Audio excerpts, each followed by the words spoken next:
you just win a union election and the employer stalls and is not willing to even meet with the workers' elected negotiating committee, that kind of tells you the employer is not negotiating in good faith.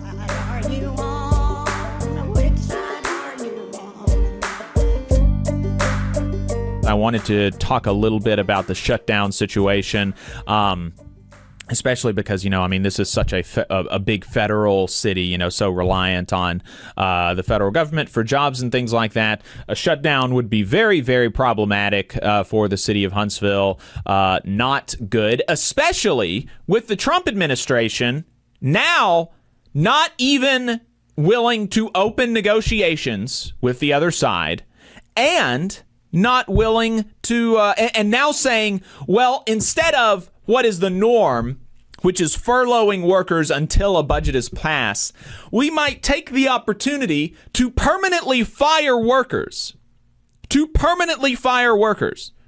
Even beyond, we've already lost like 10% of the federal government. And I think that we can see, anybody who interacts with the federal government can see that has not been a positive development. Wait times for Social Security is increasing. People who work at Social Security and the VA are reporting longer hours, more difficult time at work. Nobody who interacts with the federal government is saying, oh, wow, we lost 10% of the people who work here and things are just totally great. Things are better. Things are going, that's just not happening. And so the Trump administration is using federal employees, 30% of whom are veterans, by the way, as pawns, political gamesmanship, right? And so the American Federation of Government Employees, the national president, released a statement saying, while politicians are playing games, real Americans' jobs, paychecks, and access to vital services are being threatened by a looming government shutdown. Now, White House OMB Director Russell Vought has announced his intention to pursue another Doge-like round of illegal mass firings in the event of a shutdown, adding to the chaos. The truth is simple. Republicans cannot fund the government without Democratic votes. That means the only path forward is compromise. The president and congressional leaders must sit down and negotiate in good faith to keep the lights on for the American people. Nothing less is acceptable. Federal employees are not bargaining chips. They are veterans, caregivers, law enforcement officers, and neighbors who serve their country and fellow Americans every day. They deserve stability and respect, not pink slips and political games. Hey, 5 seconds. Just wanted to say that this is only possible because of our donors. If you want to see more of this, then consider donating yourself at tvlr.fm/donate. Whenever there's a shutdown, there's always a conversation about, oh, whose fault is it? Who should I blame? Who's the bad guy here? And, when I think about negotiations, obviously, I'm a union guy. I think about union negotiations, and a pretty big, tell in union negotiations when you're thinking about who's negotiating in good faith and who is not.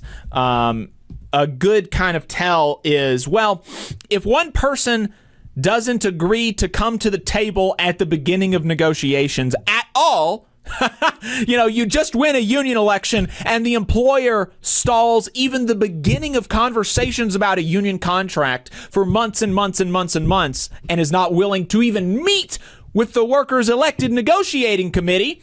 Well, that kind of tells you that the employer is not negotiating in good faith, right? And so here we have a situation where, as President Kelly said, Democratic votes are needed to pass the budget. You have to have Democratic votes. And the Democrats have put out a set of demands, an opening volley, in contract negotiations. The union puts out an opening set of demands. They're never all met, right? No opening set of demands are ever all met. But here we've got the Democrats putting out an opening set of demands, just as union workers do when they begin contract negotiations.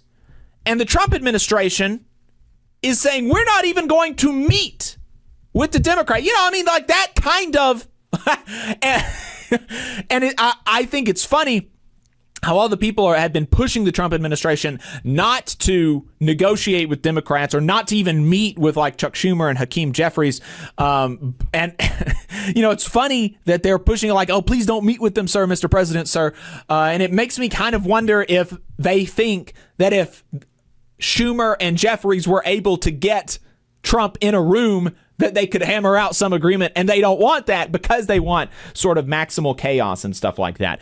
IFPTE, another large federal employee union, which represents workers at NASA here in Huntsville, said the International Federation of Professional and Technical Engineers, IFPTE, represents 90,000 workers across North America, including upwards of 34,000 federal workers employed by the United States government, issued the following statement in response to the Trump administration's reported plans to fire federal workers in the event of a government shutdown. OMB Director Russ Vought made clear over many years his disdain for our federal government, our federal employees, and the services that they provide to the American public. Now, as the president is preparing to lock federal workers out of their jobs due to his refusal to negotiate a bipartisan funding deal to our government agencies, OMB Director Vought is instructing agencies to identify jobs to eliminate across all government agencies. Make no mistake, Mr. Vought is trying to ruin the careers of dedicated public servants who take the oath to serve our nation and defend the Constitution. This is not only cruel and morally bankrupt, but it will also do great harm to the poor, the vulnerable, the sick, and all Americans who rely on the benefits that federal workers provide every day, and it weakens us as a nation. Every member of Congress, regardless of where they fall on the political spectrum, should condemn this draconian and immoral approach immediately. So I appreciate AFGE and IFPTE's clarity there, and I do hope that folks kind of see through what's going on. You just saw a clip from the Valley Labor Report. We are live every Saturday morning from 9:30 a.m. till 12:30 p.m. And we pride ourselves on keeping all of our content free to everybody so that we can talk to as many working folks as possible. If you support the work that we're doing, you think that it's important, you think that it's good, then consider making a monthly contribution to the project, and you can do that on our website, tvlr.fm.